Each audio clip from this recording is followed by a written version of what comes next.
যার বিরুদ্ধে যাওয়ার সাহস বিশ্ব ব্রহ্মাণ্ডে কারোর নেই, সেই রাবণের কথা স্বয়ং তার পুত্রই অগ্রাহ্য করছে। আমি তোমার থেকে এটা আশা করিনি মেঘনাদ। আমি যা করেছি লঙ্কার জন্য করেছি পিতা। লঙ্কার যুবরাজ হওয়ার সুবাদে এটা আমার কর্তব্য ছিল। আমি কেবল আমার কর্তব্য পালন করেছি। যুবরাজের কর্তব্য, যুবরাজের কর্তব্যের সাথে কিছু নিয়ম জড়িত থাকে। তার মধ্যে সব থেকে বড় নিয়ম হলো নিজের রাজার আদেশের অবমাননা না করা।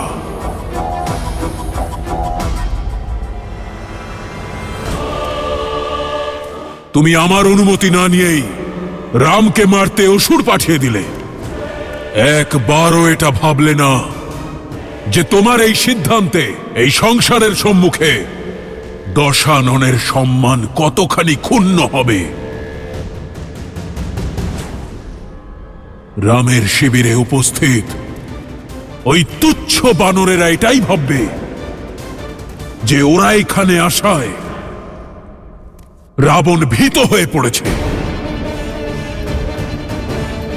সেই রাবণ যার একটি মাত্র গর্জনে এই সমগ্র ব্রহ্মাণ্ড থর থর করে কাঁপে, সে ভয় পেয়ে গেছে আর তাই লুকিয়ে থেকে প্রহার করছে।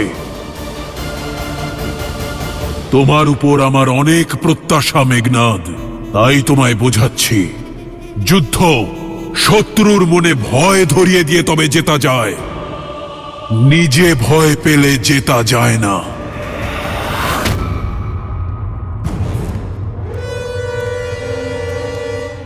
পিতা আমায় ক্ষমা করবেন, কিন্তু যুদ্ধ তো রণনীতির দ্বারাও জয় করা যায়। আর যে আপনার বিরুদ্ধে যুদ্ধ ঘোষণা করেছে তাকে আপনার এই মেঘনাদ কি করে জীবিত ছাড়তে পারে?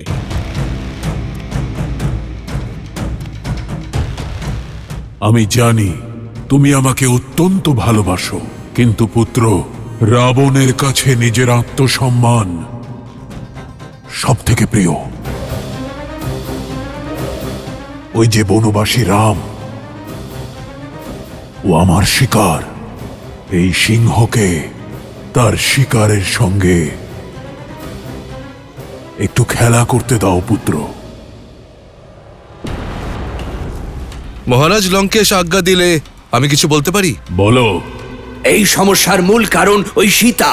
হ্যাঁ মহারাজ, প্রথমে দণ্ড তাকেই দেওয়া উচিত। মৌন হও।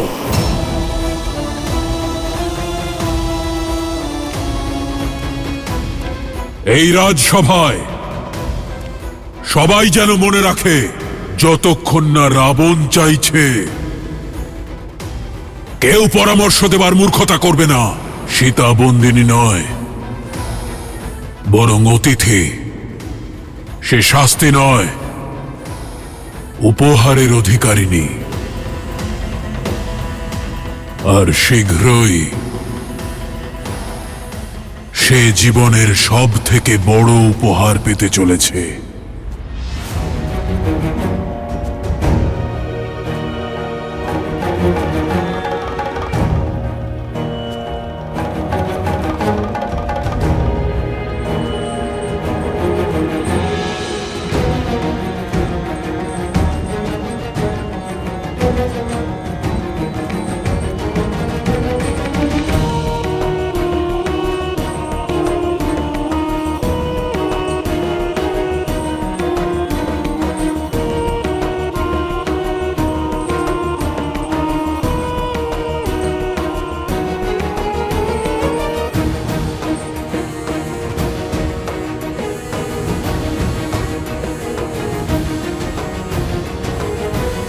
সীতা, পিতাশ্রী, সীতা মা,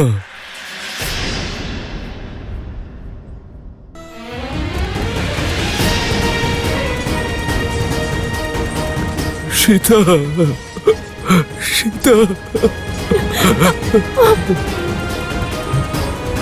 মা, মারে।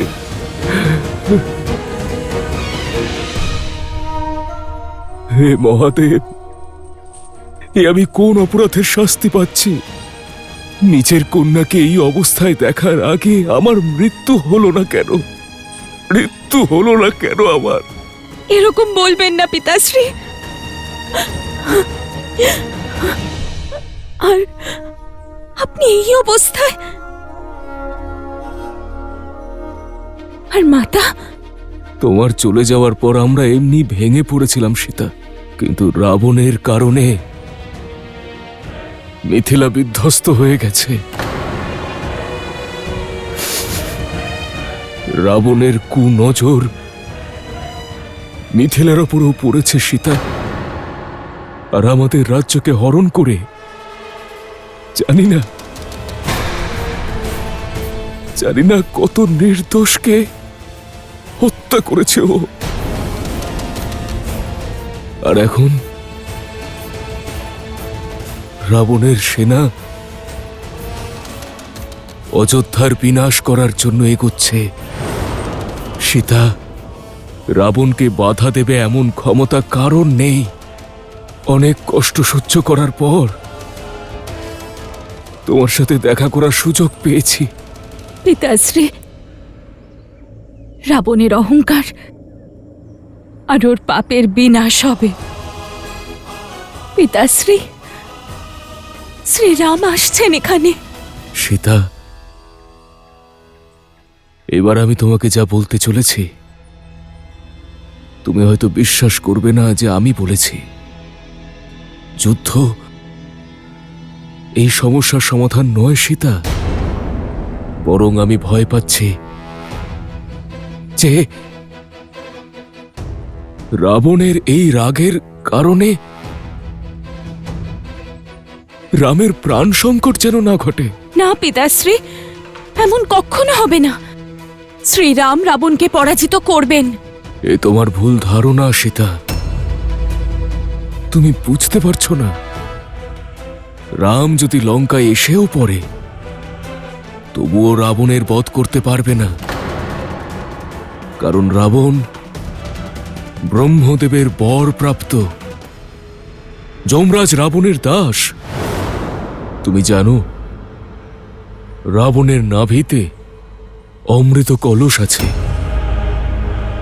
যদি রাম রাবণের ওপর প্রহার করে তাহলে কলস ভেঙে পড়বে, আর রাবণের শরীরে অমৃত ছড়িয়ে ওকে অমর করে তুলবে।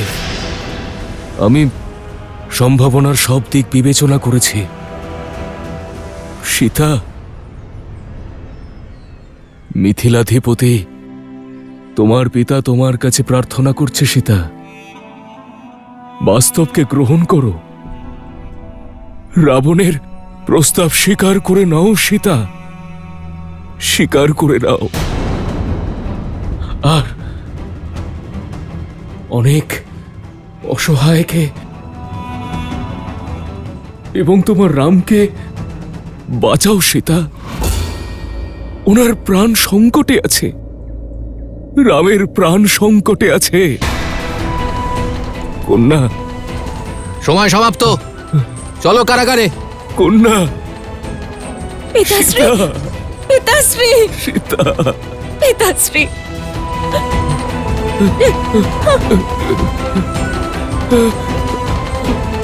আমি তোমায় যা বললাম তার পালন অবশ্যই করো। রামের প্রাণ সংকটে আছে।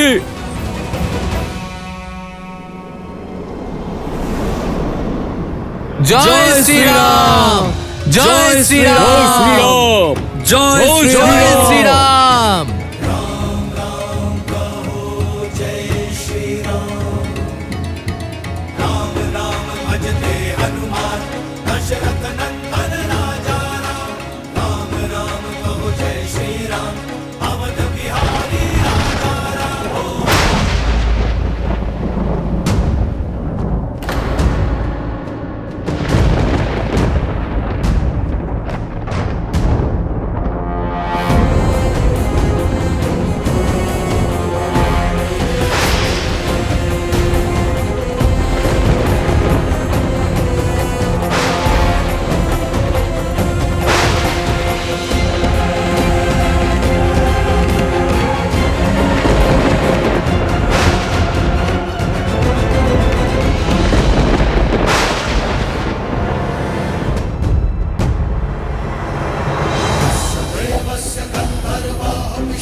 উত্তম, আমি তোমার মায়ায় অত্যন্ত প্রসন্ন অমারুত।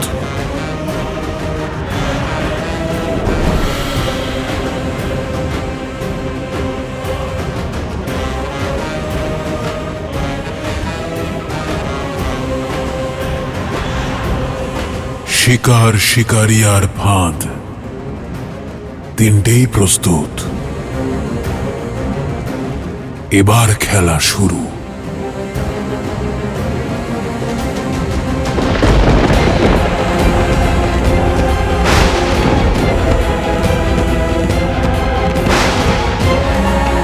শুধু নিয়তি নয়, এখন প্রকৃতিও আমাদের পরীক্ষা নিচ্ছে দাদা। আমাদের এই সমস্যা এত সহজে দূর হবে না। ধর্মের পথ পুষ্প দিয়ে নয়, কাঁটা দিয়ে ভরা থাকে লক্ষণ। ধর্মের পথে বিজয়ী হতে গেলে অনেক বাধার সম্মুখীন হতে হবে, কিন্তু আমাদের নির্ভীক হয়ে এগিয়ে যেতে হবে।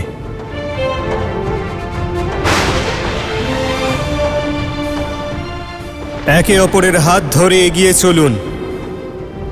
আমাদের উদ্দেশ্য এক, আমরা এক।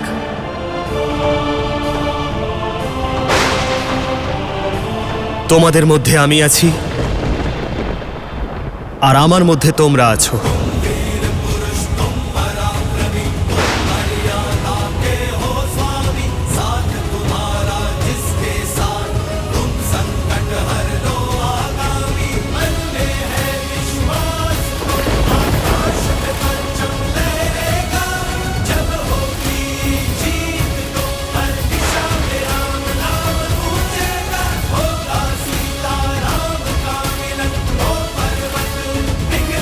জয় শ্রীরাম, জয় শ্রীরাম, জয় শ্রীরাম।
হঠাৎ এই উৎসব কিসের?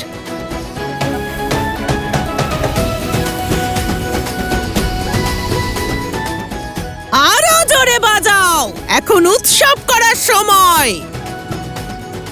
যুদ্ধ শুরু হওয়ার আগেই সমাপ্ত হয়েছে। লঙ্কেশ জয়ী হয়েছেন। বয়াম রক্ষমা, বয়াম রক্ষমা, বয়াম রক্ষমা।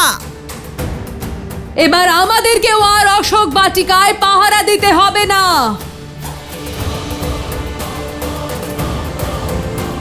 সে কি যুদ্ধ, বিজয়? অনেক গুণগান করতে না নিজের রামের, পেয়েছ উত্তর? আমরা তো আগে থেকেই জানতাম যে যুদ্ধের এটাই পরিণাম হবে। আবার কি? একজন সাধারণ বনবাসী কটা বানরকে নিয়ে এসে লঙ্কেশ্বর রাবণকে হারাবে? যে লঙ্কেশের কাছে কাল পরাজিত হয়েছে, তার সম্মুখে ওই নর কিভাবে দাঁড়াবে? এই অভাগিনীর তো এমনিতেই কপাল পোড়া। চলো আমরা লঙ্কেশের বিজয় উৎসব পালন করি। নাও, আমি প্রতিশ্রুতি পালন করলাম, নিয়ে এসেছি তোমার রামকে তোমার সম্মুখে। তবে শুধুই মস্তক।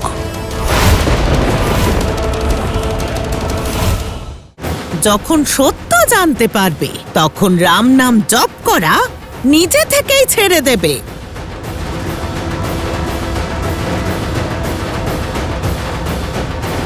বন্ধ করো এসব। কেন বিরক্ত করো ওকে? চলে যাও এখান থেকে, যাও।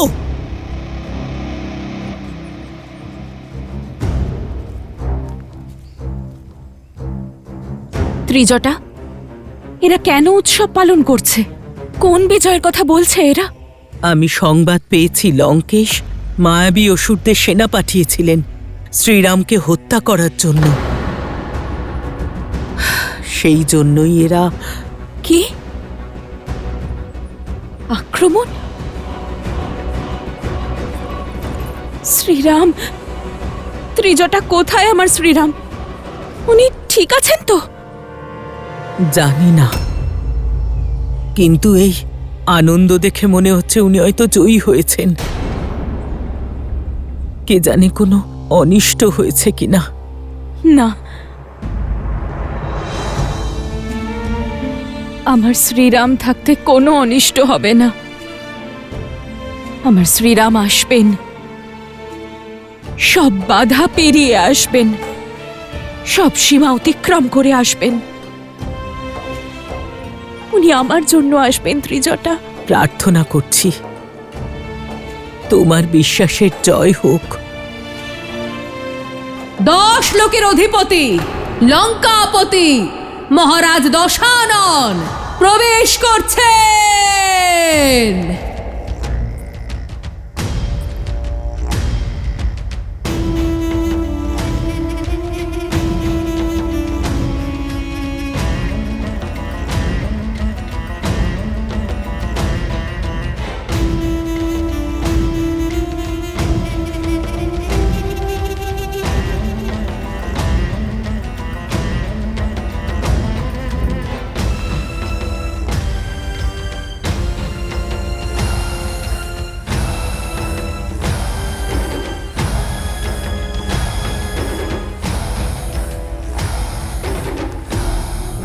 এই উৎসবের ধ্বনি শুনতে পাচ্ছ তো?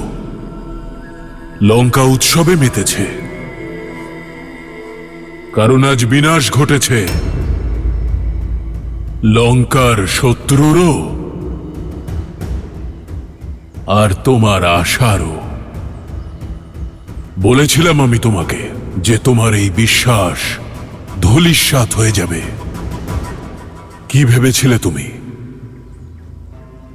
তোমার ওই রাম কিছু বানরের সাহায্য নিয়ে দশাননকে পরাস্ত করবে?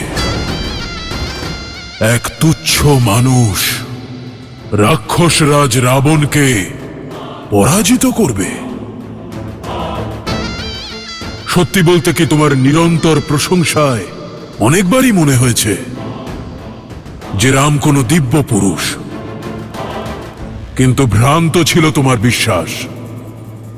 সমগ্র সংসার আজ দেখল রামের শৌর্য।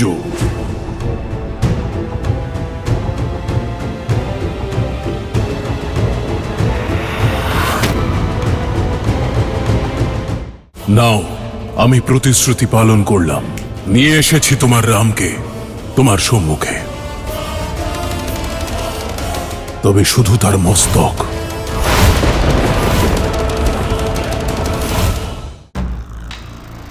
নারীরা এত জেদি হয় কেন? কি পেলে তুমি এই পতিব্রতা ধর্ম পালন করে? আমি এই উপহার তোমার জন্য নিয়ে আসতে চাইনি। আমি চাইনি যে তুমি অশ্রু বিসর্জন করে সময় নষ্ট করো। কিন্তু কি করব? প্রতিশ্রুতিবদ্ধ তো। যদি তুমি এত জেদি না হতে তাহলে এই দৃশ্যের সাক্ষী থাকতে না। এই নিয়তি তুমি নিজেই বেছে নিয়েছো সীতা, আমি নই। দেখো,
রামের মস্তক ছিন্ন করতে ততটা আনন্দ পাইনি যতটা আমি ভেবেছিলাম।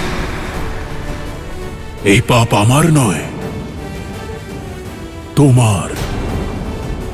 নাও, আমি প্রতিশ্রুতি পালন করলাম, নিয়ে এসেছি তোমার রামকে তোমার সম্মুখে, তবে শুধুই মস্তক।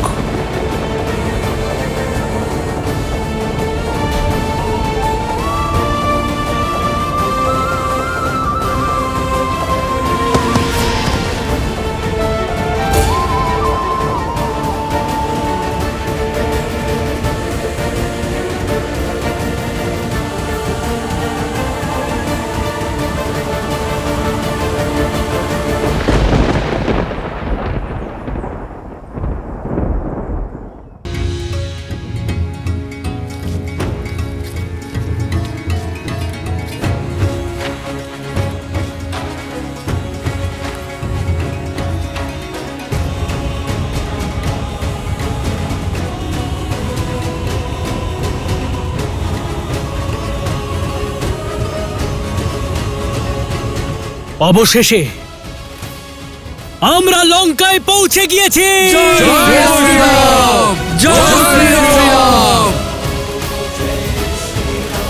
এবার আদেশ করো দাদা, এই পাহাপ নগরীকে ধ্বংস করার জন্য আমি আর অপেক্ষা করতে পারছি না।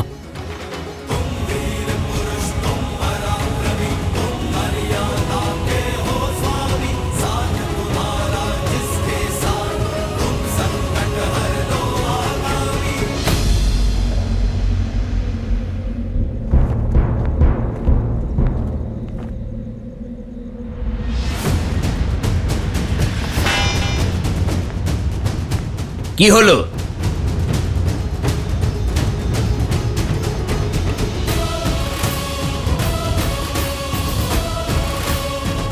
এটা কোনো ছোটখাটো দল নয়, বিরাট বড় সেনাবাহিনী। অসম্ভব! 100 যোজন পার করে এরা কিভাবে এলো? এবার কি করব? আমরা কি করব? মহারাজকে সংবাদ দিতে হবে।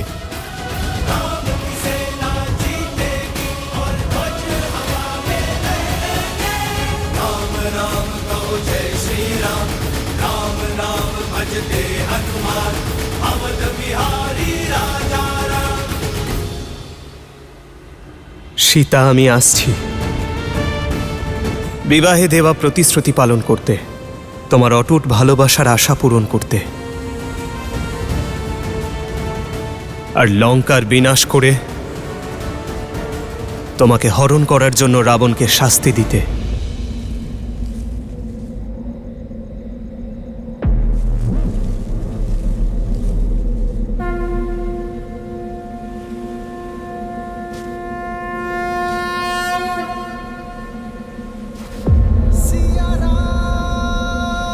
জয় শ্রীরাম! জয় শ্রীরাম! জয় শ্রীরাম! জয় শ্রীরাম!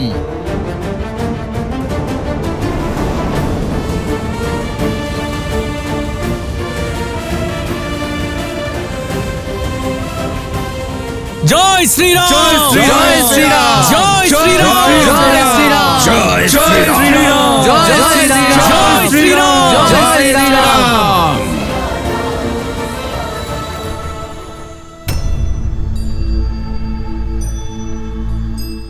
না না না না না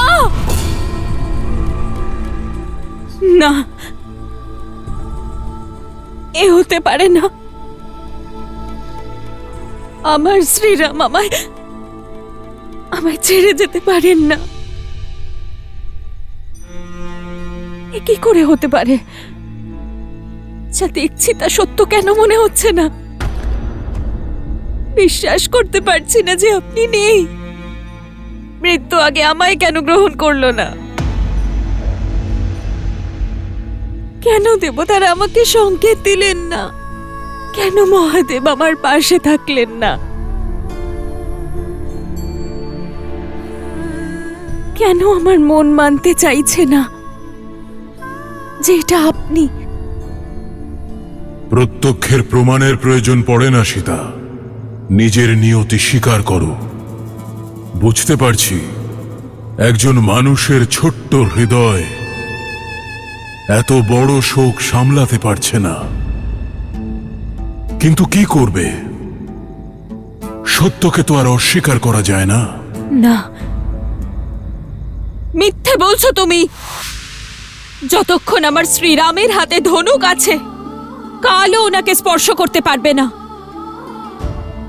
এটা সত্য নয়, হতে পারে না, এ সত্য নয়। তোমার পিতার বন্দিদশা মিথ্যে, রামের ছিন্ন মস্তক মিথ্যে, কিন্তু এটাও কি মিথ্যে?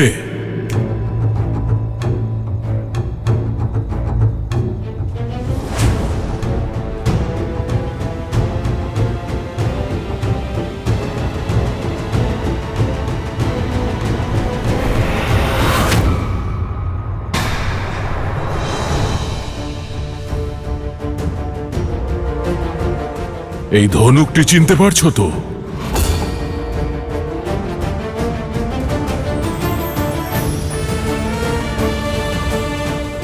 এটা তোমার ওই বনবাসীর ভেঙে যাওয়া ধনুক, যার ভরসায় বলেছিলে কালও নাকি তাকে ছুঁতে পারবে না। ওর মস্তক ছিন্ন করার আগে এটা ভঙ্গ করা হয়েছে। তুমি মেনে না নিলেও সত্যটা বদলাবে না সীতা।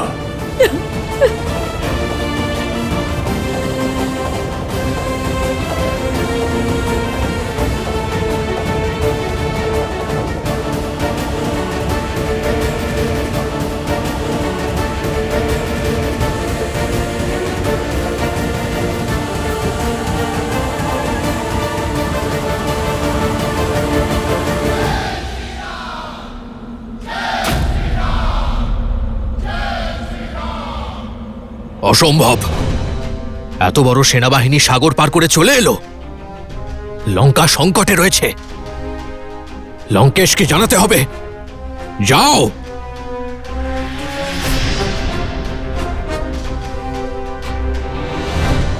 শুনতে পেলে না? শত্রু দ্বারে পৌঁছে গেছে।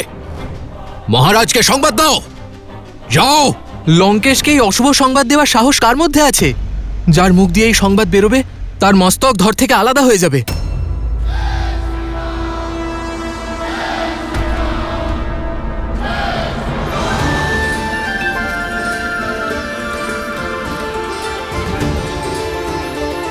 জয় শ্রীরাম জয় শ্রীরাম জয় শ্রীরাম।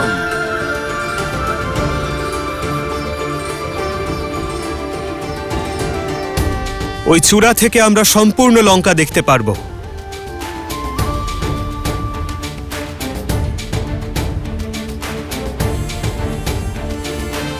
মুখ্য সেনাপতি আমার সঙ্গে চলুন। আমরা ওখানেই আমাদের শিবির বানাবো। জয় শ্রীরাম জয় শ্রীরাম জয় শ্রীরাম।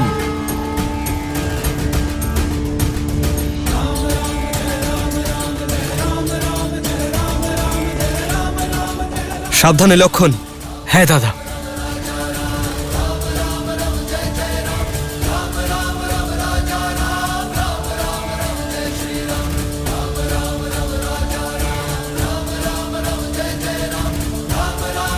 জয় শ্রীরাম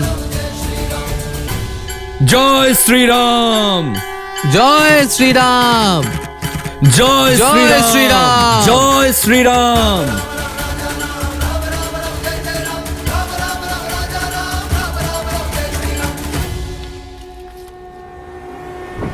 মহারাজ যদিও বা দয়া করে দেন, কিন্তু তুমি যদি এক্ষুনি ওনার কাছে এই সংবাদ নিয়ে না যাও, তাহলে তোমার মস্তক ধর থেকে আমি আলাদা করে দেব। যাও।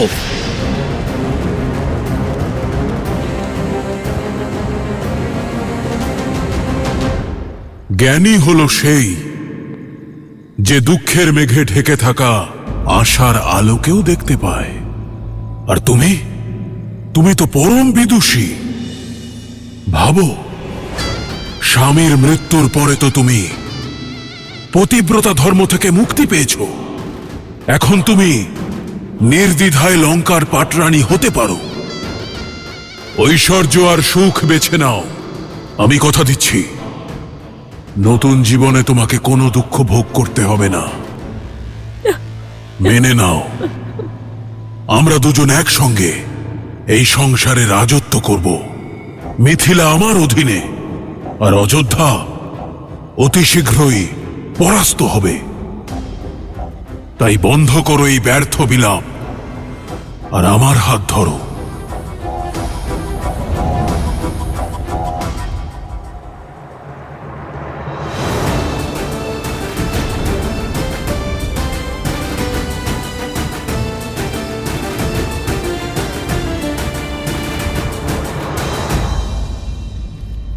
মহারাজ, মহারাজ, অভয় দিন।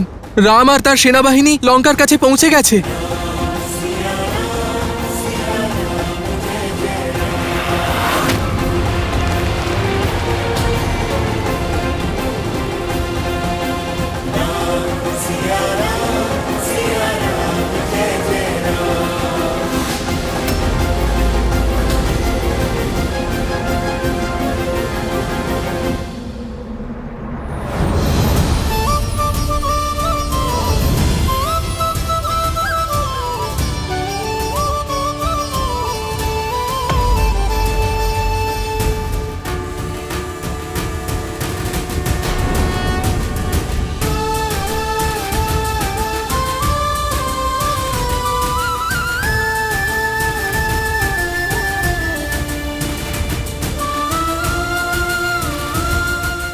আমার আশা সমাপ্ত হয়নি, তোমার মায়া সমাপ্ত হয়েছে রাবণ।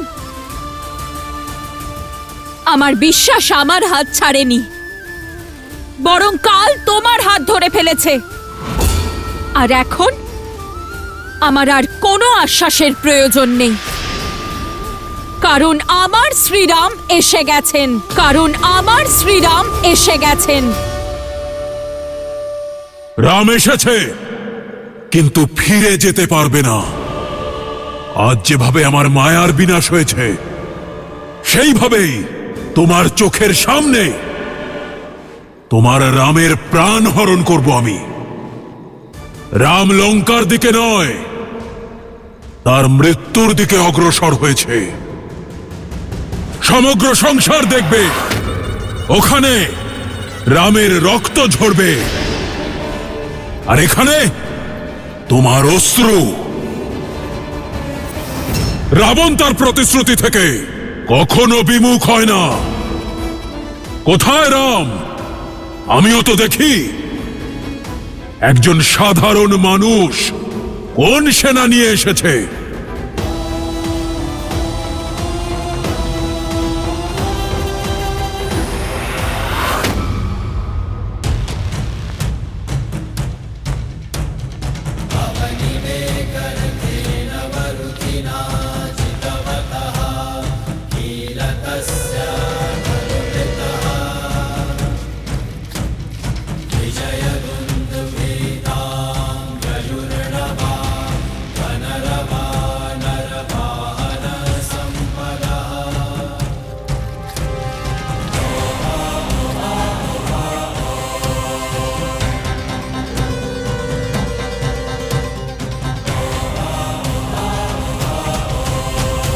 রাম এখানে আসেনি, আনা হয়েছে।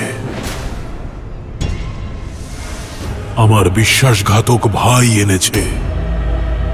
জানো সুখ,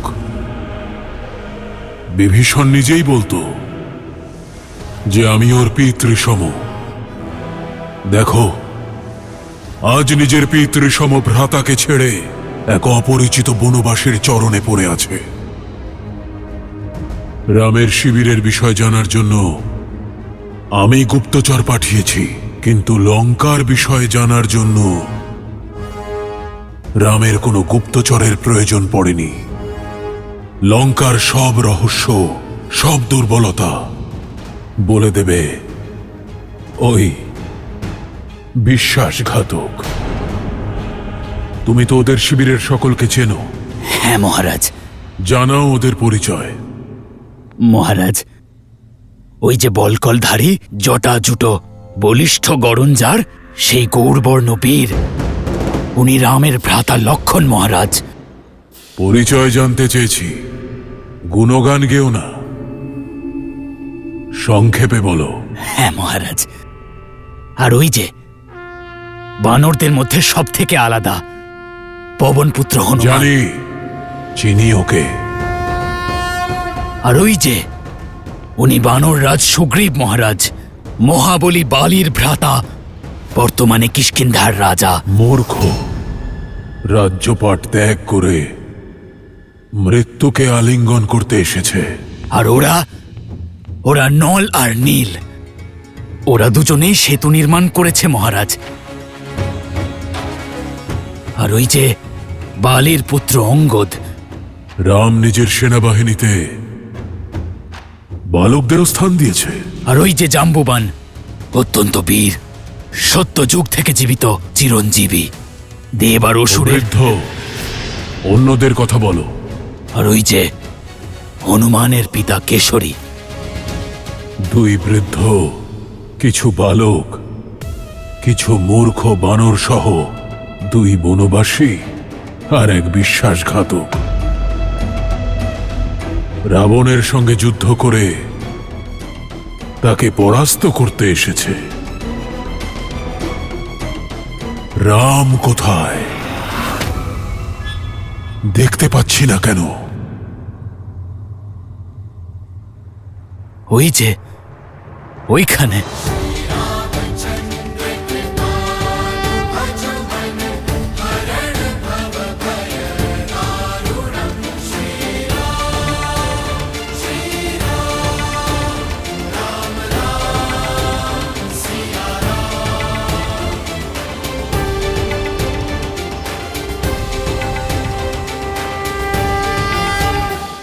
উনি আমার ভ্রাতা লঙ্কাধিপতি দশানন রাবণ। এই পাপীর বেঁচে থাকার কোনো অধিকার নেই।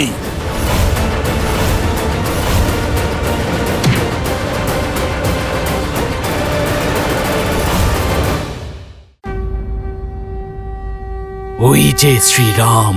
কেবল রাম। আজ আমার রক্তপাত করতে ইচ্ছে করছে না, নয়তো তোমার প্রাণ হরণ করতাম। শেষবারের মতো সাবধান করে দিলাম, লঙ্কায় তোমাকে স্বাগত রাম।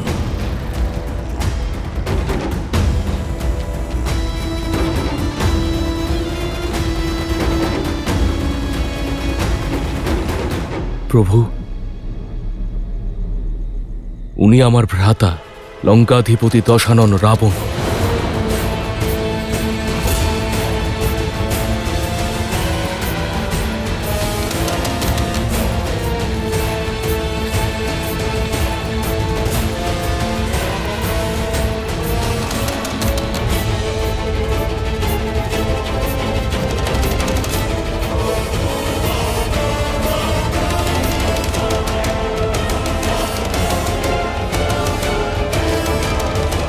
লঙ্কেশ বলেছেন যে বন্ধুত্ব সব সময় সমানে সমানে করা উচিত।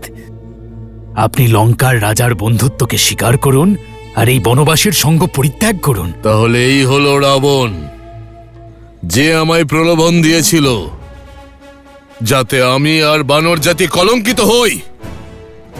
এই পাপীর বেঁচে থাকার কোনো অধিকার নেই। মিত্র দাঁড়াও।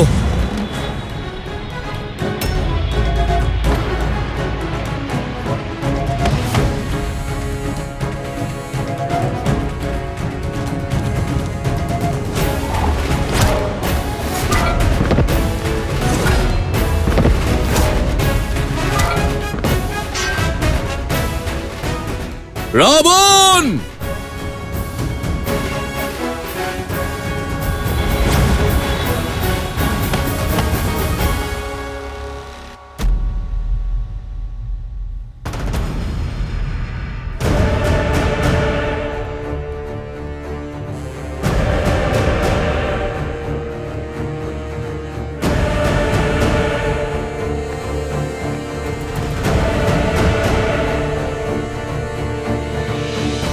যথার্থই বানর, বিনা নিমন্ত্রণে যে কোনো স্থানে পৌঁছে যাওয়া স্বভাব তোমাদের।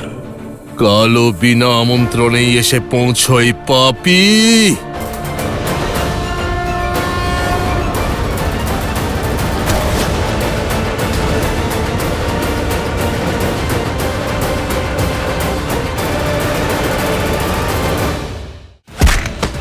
এই রাক্ষস তোমাকে আর তোমার রামকে বিনাশ করবে, স্বর্গের মতো তোমাদের কিষ্কিন্ধাকে নরক করে দেবে, আর সীতার মতোই রুমা আমার হবে।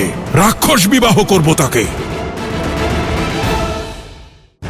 হয়তো নিয়তি চান যে আজকে রক্ত ঝরুক।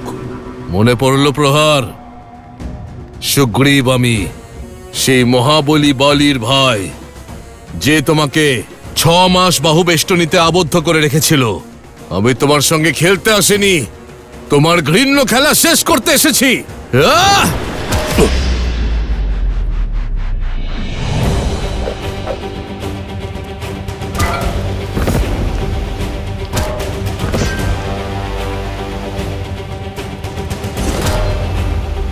জয় শ্রীরাম।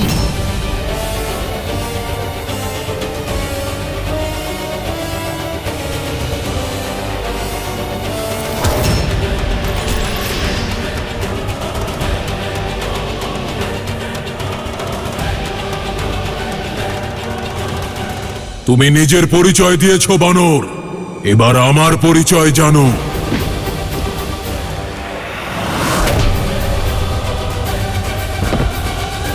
এই হাত দিয়েই কৈলাস তুলে নিয়েছিল দশানন।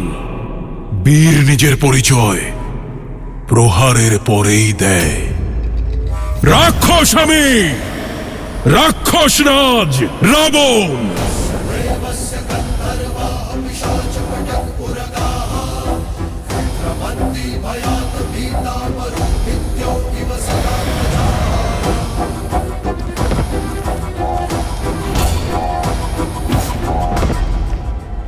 তুমি বালিরই ভাই তো? মনে তো হচ্ছে না। ভীরুরা সর্বদা অন্যের শক্তির উদাহরণ দিয়ে থাকে। তোমার ভ্রাতা বালি প্রকৃত বলবান ছিল, সর্বশক্তিশালী ছিল, আর তুমি তাকে এক তুচ্ছ বনবাসীর হাতে হত্যা করালে, তাও ছলনার দ্বারা। কাপুরুষ তুমি। নিজের মায়া দ্বারা দেবী সীতার হরণকারীর মুখ থেকে ছলনার কথা ভালো লাগে না। এক কাপুরুষ আমাকে বীরত্বের শিক্ষা কিভাবে দেবে? বলি আর কিষ্কিন্ধার সঙ্গে আমার শান্তির সন্ধি ছিল বানর। নতুন রাজা হিসেবে তোমার উচিত ছিল সেটার সম্মান রাখা।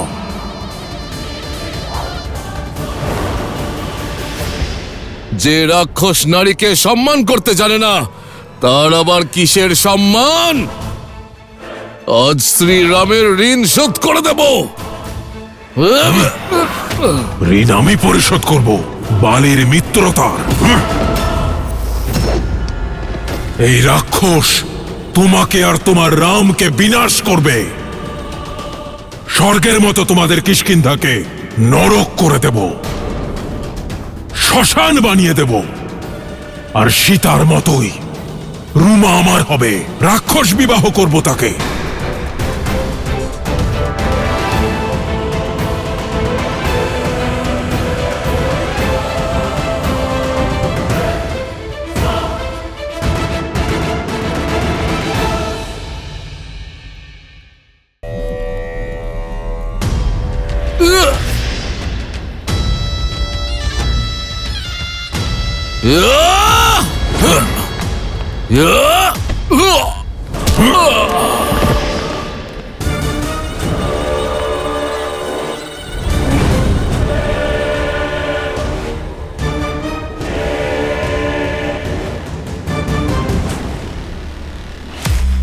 আমাকে আক্রমণ করার আগে তোমার স্মরণে রাখা উচিত ছিল যে কাল আমার দাস। এবার বলো, আমার থেকে কে রক্ষা করবে তোমাকে? তোমার ধর্ম, তোমার সত্য, তোমার রাম? মিত্র, তোমাকে বাঁচাতে কেউ আসবে না। সংকটে পড়লে কেবল শক্তির দ্বারাই বাঁচা সম্ভব। আর রাবণের সঙ্গে যুদ্ধ করার মতো শক্তি নেই তোমার দেহে। নিজের প্রাণ ত্যাগ করার জন্য প্রস্তুত হও বানর।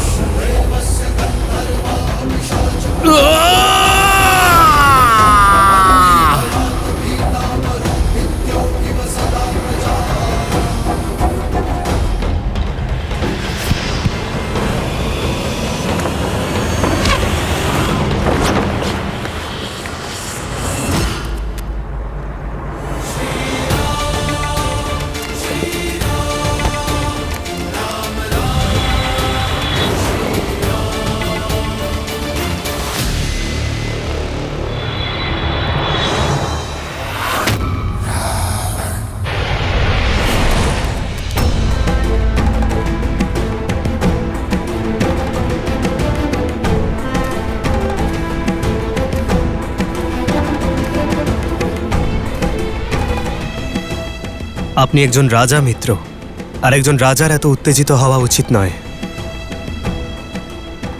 আমরা ধর্মযুদ্ধ করতে এসেছি, অতর্কিতে আক্রমণ করতে নয়। আপনি আমাদের সেনাদলের প্রধান সেনাপতি। এভাবে উত্তেজিত হওয়ার কারণে যদি আপনার কিছু হয়ে যেত, তাহলে বানর সৈন্যদের কি উত্তর দিতাম আমি?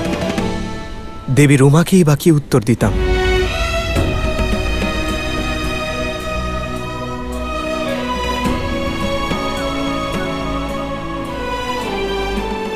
আমি ভুল করে ফেলেছি প্রভু।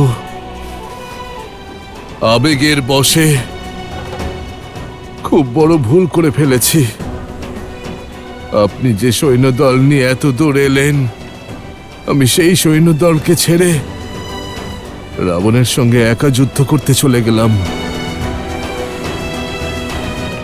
ক্ষমা করে দিন। উঠুন মিত্র।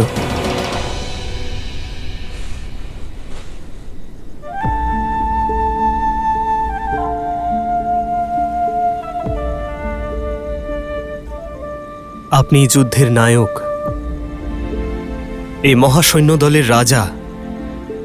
আর একজন নায়কের কর্তব্য হল সকলকে একসঙ্গে নিয়ে চলা। নিজের নিয়ম পালন করুন, কেবল এই মুহূর্তের জন্য নয়, ভবিষ্যতের কথাও ভাবুন। আবেগের বশবর্তী হয়ে নিজের বোধ বুদ্ধি হারিয়ে ফেলেছিলাম। রাবণের ওপর অতর্কিতে আক্রমণ করার দুঃসাহস দেখানো ভুল ছিল, কিন্তু নিজের ভুলকে সংশোধন করার প্রয়াস প্রশংসনীয়। নিজের সাহসের পরিচয় তো আপনি দিয়েছেন, এবার আপনার সামর্থ্যের পরিচয় দিন। আমরা শত্রুর সম্মুখে দাঁড়িয়ে আছি, আপনার বানর সৈন্য দলকে পথ দেখান, ওদের জন্য উদাহরণ স্বরূপ হন, আর এই যুদ্ধে আমার সহায়ক হন। এত বড় ভুল ক্ষমা করে দিয়ে আমাকে আপনি এত বড় দায়িত্ব অর্পণ করছেন। আপনার ভক্তকে পুনরায় তার মাথা তোলার সুযোগ দিচ্ছেন। আপনি ধন্য প্রভু, আপনি ধন্য।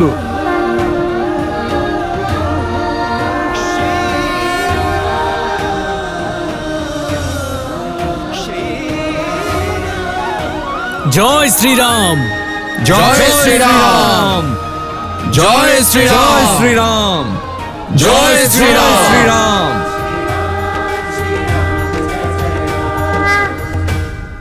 মুকুট সর্বদা রাজার মস্তকে শোভা পায়। সুখ, মহারাজ, কিষ্কিন্ধার রাজাকে তার মুকুট দিয়ে এসো। কোনো সংবাদ মহারাজ? প্রহারের পরে না থাকে সন্ধি, না সংবাদ। কি? হ্যাঁ, ওনার নাম হলো সুগ্রীব, দশাননের মতোই শক্তিশালী। সমস্ত লঙ্কাবাসী চিন্তিত। এখন সময় দুশ্চিন্তা করার নয়, বরং ভেবে দেখার। ভেবে দেখো, যে সেনাবাহিনীর একজন বানর লঙ্কেশের মস্তকে প্রহার করতে পারে, তাহলে যখন সেই সেনাদের নায়ক স্বয়ং রাবণের সামনে এসে দাঁড়াবেন, তখন উনি কি করবেন, কি হবে তখন? কাল প্রাতঃকালে দশানন বিশেষ সভা ডেকেছেন। আমি সভাতে গিয়ে সব সংবাদ নিয়ে আসব। কিন্তু সীতা, রাম কি করবেন যে লঙ্কাকে, লঙ্কেশকে আজ পর্যন্ত কেউ জয় করতে পারেনি? উনি কি করে পারবেন?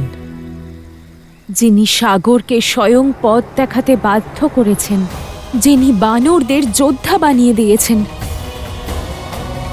তার কাছে কিছুই অসম্ভব নয় ত্রিজটা। আর এবার উনি এমন কিছু করবেন যা এর আগে কেউ কখনো ভাবেনি। প্রভু, আপনার পরিকল্পনা অতি উত্তম। আপনার সঙ্গ এবং লঙ্কার অভ্যন্তরীণ পরিকাঠামো না জানা থাকলে এই পরিকল্পনা কখনোই সফল হতো না। এবার সকলে মন দিয়ে শুনুন। রাবণের মনে হয় যে লঙ্কার চারিদিক সমুদ্রে পরিবেষ্টিত থাকা ওর সব থেকে বড় শক্তি, আর আমরা ওর এই শক্তিকেই ওর দুর্বলতায় পরিবর্তন করব। লঙ্কায় প্রবেশ করার 4টি মুখ্য দ্বার আছে: পূর্ব দ্বার, পশ্চিম দ্বার, উত্তর দ্বার আর দক্ষিণ দ্বার। আমরা লঙ্কায় পৌঁছানোর সকল খাদ্য এবং যুদ্ধের সামগ্রী যাবার পথ বন্ধ করে দেব। লঙ্কা সম্পূর্ণভাবে ঘিরে ফেলব। না বাইরে থেকে কেউ যেতে পারবে, আর না ভেতর থেকে কেউ বাইরে বেরোতে পারবে। এতে আমাদের 2টি লাভ হবে। প্রথমত, লঙ্কা দিনের পর দিন দুর্বল হবে, আর দ্বিতীয়ত, লঙ্কার সৈন্যদের মনোবল ভেঙে পড়বে। প্রভু, কোন সেনাপতি কোন দ্বারে থাকবে? প্রথমে বানর সৈন্যদের লঙ্কা ঘিরতে দিন, তারপর আমরা সিদ্ধান্ত নেব যে কোন সেনাপতি কোন দ্বার সামলাবেন। সর্বপ্রথম দক্ষিণ দ্বার ঘেরাও করা হবে, কারণ সেটি সবথেকে কম সুরক্ষিত। তারপর একদল সৈন্য পশ্চিম দ্বারে যাবে, আর সময় নষ্ট না করে একদল সৈন্য পূর্ব দ্বারে যাবে। উত্তর দ্বারের পরিস্থিতি সবথেকে বেশি গুরুত্বপূর্ণ আর সবথেকে বেশি সংবেদনশীল। যদি সেখান থেকে আক্রমণ হয়, তাহলে আমাদের সেনা এবং শিবির 2 আহত হবে। সেই জন্য এখানে পাহারা সবথেকে বেশি থাকবে। ওখানে আমি আমার সর্বশ্রেষ্ঠ নায়ককে পাঠাবো। তবে আমরা লঙ্কা ঘিরে নিশ্চিন্ত হতে পারবো না। আমাদের এই পরিকল্পনা দেখে রাবণ আর তার সৈন্য চুপচাপ থাকবে না। তাই সকল পরিস্থিতির জন্য আমাদের প্রস্তুত থাকতে হবে।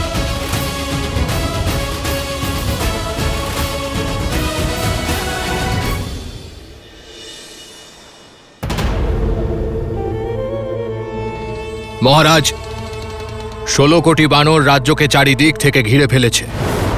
সকল দুয়ারেই বানরদের আধিপত্য। পরিস্থিতি বড়ই জটিল মহারাজ। পথ দেখান, এই পরিস্থিতি থেকে কিভাবে উদ্ধার পাব? পরিস্থিতি খুবই সাধারণ প্রহস্ত, আর পথ সরল।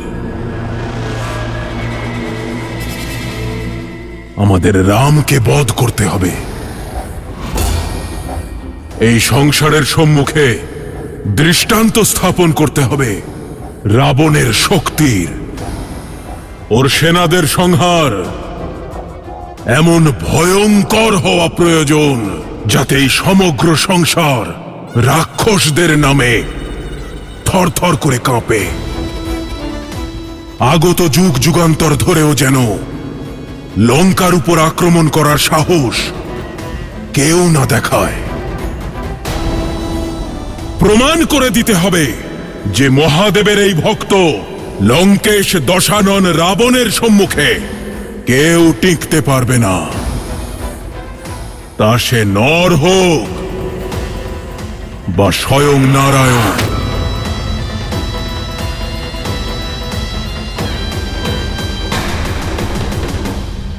তুমি প্রস্তুত?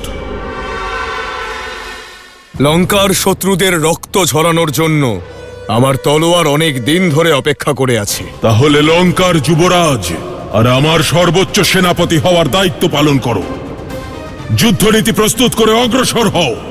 তোমার সকল সিদ্ধান্তে আমার সমর্থন রইল। রাম আর ওর বানর সেনা অনুমানও করতে পারছে না যে কত বড় বিপদ ঘনিয়ে আসছে তাদের উপর।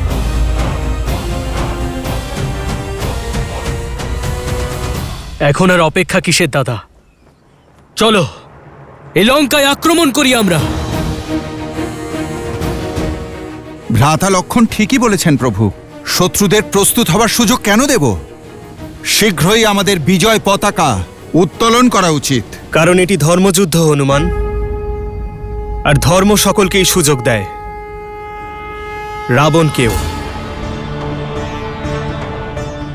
আর এই সুযোগ হবে অন্তিম। কিন্তু কেন দাদা? কারণ এতে কেবল রাবণ এবং তার সৈন্যদলেরই ক্ষতি হবে না, সৈন্যদলের পরিবার এবং তাদের ভবিষ্যৎ ক্ষতিগ্রস্ত হবে। তাই শ্রেষ্ঠ যুদ্ধ হল যুদ্ধ না হওয়া, আর সব থেকে ভালো যুদ্ধনীতি যুদ্ধ প্রত্যাহার করা। তাই শান্তি প্রস্তাব পাঠানোর ব্যবস্থা করা হোক। রাবণকে এই অন্তিম সুযোগ দেওয়া আবশ্যক। প্রভু, কিন্তু এই শান্তি প্রস্তাব নিয়ে কে যাবে? জাম্ববান, আপনি সব থেকে বেশি অভিজ্ঞ এবং জ্ঞানী। আপনিই বলুন, কাকে পাঠানো উচিত হবে? প্রভু, লক্ষণের ক্রোধের সঙ্গে আমরা সকলেই পরিচিত। সেখানে রাক্ষসেরা যদি কিছু করে বসে আর লক্ষণ নিজের ধৈর্য হারিয়ে ফেলে, তখন আপনার পরিকল্পনা অসফল হয়ে যাবে। আর হনুমান তো আগেই লঙ্কার ভক্ষক এবং লঙ্কেশের শত্রু হয়ে গেছে। তাকে পাঠানো অবসর নয়, যুদ্ধের সংবাদ দেওয়া হবে। আর মহারাজ সুগ্রীব কাল যা করেছেন, তারপরে রাবণ আর তার মধ্যে কোনো বাক্যালাপ হতেই পারে না। নল আর নীল সেতু নির্মাণে সক্ষম হলেও তারা বাক্যালাপে ততটা প্রখর নয়। আমাদের এমন কাউকে দরকার যে ন্যায়প্রিয় এবং শান্তিপ্রিয়, যে শক্তিমানও এবং বুদ্ধিমানও, যে বাকচাতুর্য এবং বাহুবলে নিপুণ, যে আচরণের সংযমী এবং একজন রাজার সঙ্গে কথা বলার যোগ্য পদে রয়েছে, যে আগামীর রাজা।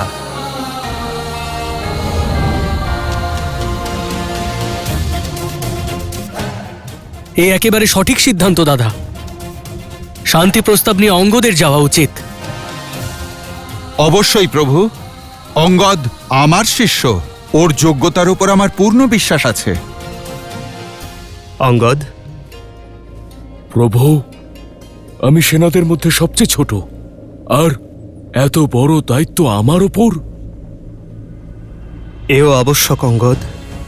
শত্রুর জানা উচিত যে এই সৈন্যদলের সব থেকে ছোট সদস্য বুদ্ধি, শক্তি এবং নীতিতে কত প্রবল। আমি শান্তি প্রস্তাবের দায়িত্ব তোমাকে দিতে চলেছি অঙ্গদ। এই কার্য অত্যন্ত গুরুত্বপূর্ণ এবং কঠিনও। আমি আপনাকে হতাশ করব না প্রভু। জানি অঙ্গদ, আমার বার্তা রাবণকে স্পষ্ট ভাষায় বুঝিয়ে দিও। বলে দিও এটি অন্তিম বিকল্প এবং অন্তিম প্রস্তাব। যদি এখনো সে জেদে অটল থাকে, আমার সীতাকে ফিরিয়ে না দেয়, তাহলে যুদ্ধই অন্তিম বিকল্প হবে আর রাবণের অধর্মের লঙ্কার বিনাশ হবে।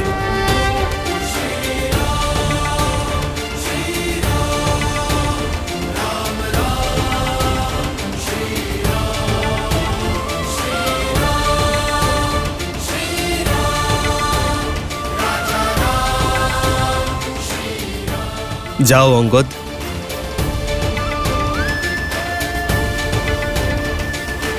জয় শ্রীরাম, জয় শ্রীরাম। অঙ্গদ, নিজের গুরুর মান রেখো। কোনো সংবাদ আছে হনুমান কাকা? খুব ধৈর্য সহকারে কাজ করবে অঙ্গদ। আবেগের বশে সিদ্ধান্ত নেওয়া একেবারেই অনুচিত। কিন্তু হ্যাঁ, যদি কেউ প্রভু শ্রীরামের নামে কটু কথা বলে আর তাকে অপমান করে তাহলে একবার স্মরণ করো যে তুমি কার শিষ্য।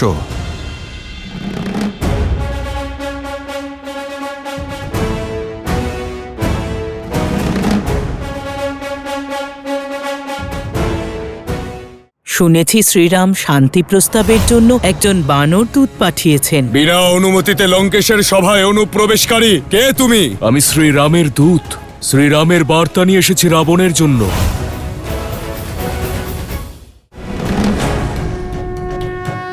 জয় শ্রীরাম। আরে কেউ লঙ্কেশকে সংবাদ দাও, ওই বানর আবার এসেছে। আরে অস্ত্রাগারের ভান্ডারটা রক্ষা করো, আবারও আমাদের লঙ্কাকে না জ্বালিয়ে দেয়।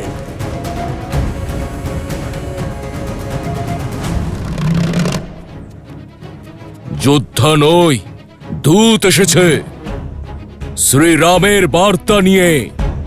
লঙ্কেশের কাছে পৌঁছানোর পথ বলবে না নিজেই তৈরি করে নেব?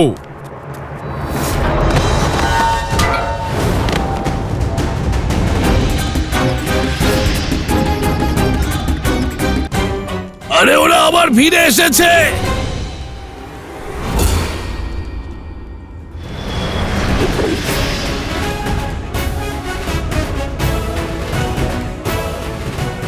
রাবণ, সোজা গিয়ে ডান দিকে যেতেই সভাগৃহ।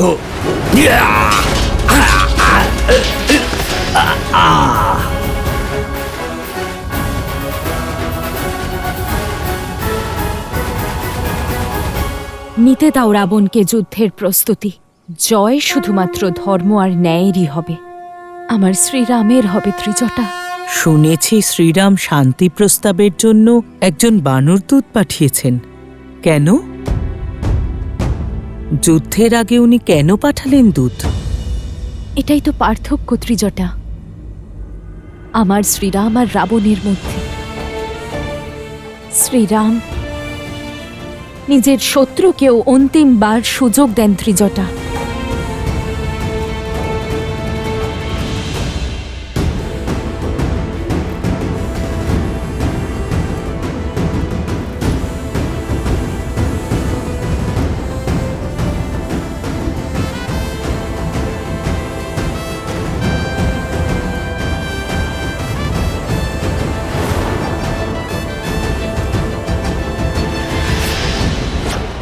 আরে আরে বসে থাকুন, আমি তো কেবল শ্রীরামের দূত। এখানে যখন শ্রীরাম আসবেন ওনার সম্মানার্থে তখন দাঁড়াতে পারেন। বিনা অনুমতিতে লঙ্কেশের সভায় অনুপ্রবেশকারী কে তুমি? মনে হয় আপনার শ্রবণ শক্তি কমে এসেছে। আমি শ্রীরামের দূত, আর আমার কোথাও যাওয়ার জন্য শুধুমাত্র শ্রীরামের অনুমতির প্রয়োজন, অন্য কারণ নয়। আমি শ্রীরামের বার্তা নিয়ে এসেছি রাবণের জন্য। জানি আমি কি সংবাদ পাঠিয়েছে ওই বনবাসী।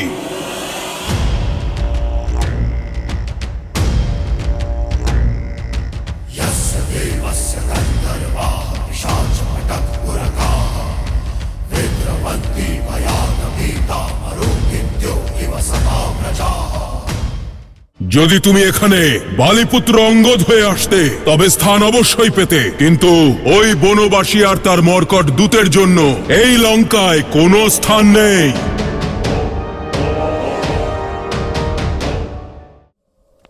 শান্তি প্রস্তাব পাঠিয়েছে। আরো একবার সন্ধির প্রস্তাব দিয়েছে। এক কাপুরুষের কাছে এটাই আশা করেছিলাম।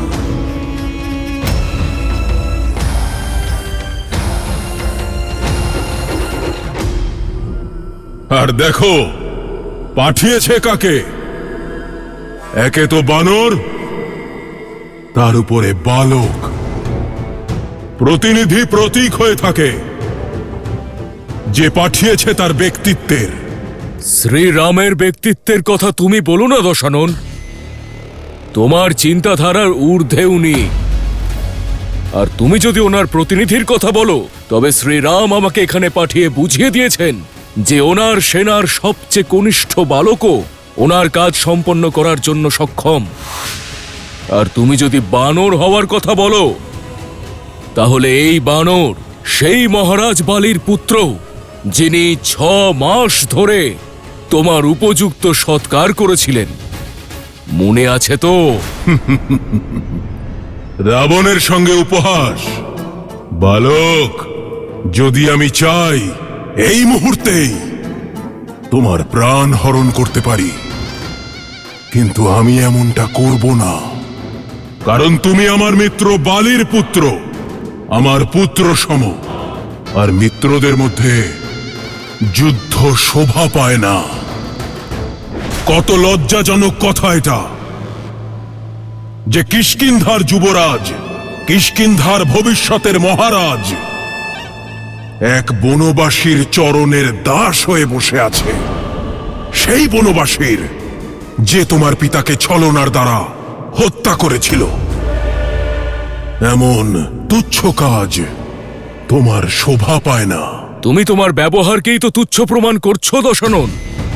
কিষ্কিন্ধার যুবরাজকে, শ্রীরামের দূতকে নিজের সভায় বিরাজমান হওয়ার উপযুক্ত স্থান না দিয়ে, আর আমাকে উপযুক্ত স্থান না দেওয়ার অর্থ তুমি আমার প্রভু শ্রীরামকে অপমান করছো। আরে আমি সহ্য করতে পারবো না। তাই প্রথমে তুমি আমাকে তোমার সভায় উপযুক্ত স্থান দাও, তারপরে আমি তোমায় শ্রীরামের বার্তা দেব। যদি তুমি এখানে বালিপুত্র অঙ্গদ হয়ে আসতে, তাহলে স্থান অবশ্যই পেতে। কিন্তু তুমি এখানে সেই বনবাসীর দূত হয়ে এসেছ, যার জন্য তার নিজের রাজ্যেই কোনো স্থান নেই। যে দাঁড়ে দাঁড়ে ঘুরে বেড়াচ্ছে, সেই বনবাসী আর তার মর্কট দূতের জন্য আমার এই লঙ্কায় কোনো স্থান নেই।